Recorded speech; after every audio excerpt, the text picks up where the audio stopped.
الخير عليكم. حلقة جديدة من على الطريق مع منى ومها. ازيك يا منى؟ ازيك يا منى؟ احنا النهارده طبعا زي ما انتم عارفين حبينا نطلع لكم بحلقة جديدة من برنامج على الطريق.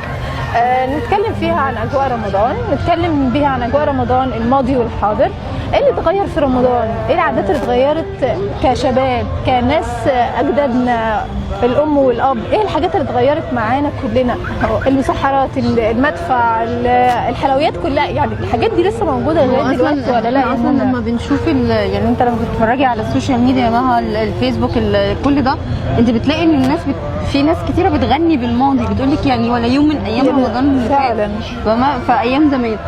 فاحنا على الطريق يا جماعه، لما قلنا ان احنا بننزل معاكم على الطريق، احنا عايزين نشوف الناس، نعمل مقارنه ما بين الماضي وما بين الحاضر، نقرب منهم اكتر ونشوف هم يعني بيحنوا للماضي في رمضان ولا لا.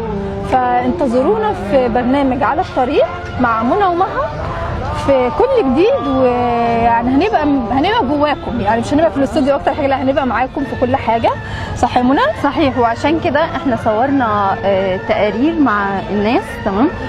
بنشوف اراء الناس القديمه، وهل اجواء رمضان اختلفت عليهم، هل ده سببه ايه، يعني إيه الارحام، في زيارات، في كده.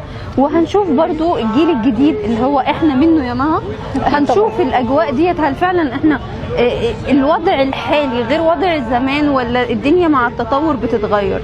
خليكم معانا على الطريق مع منى ومها.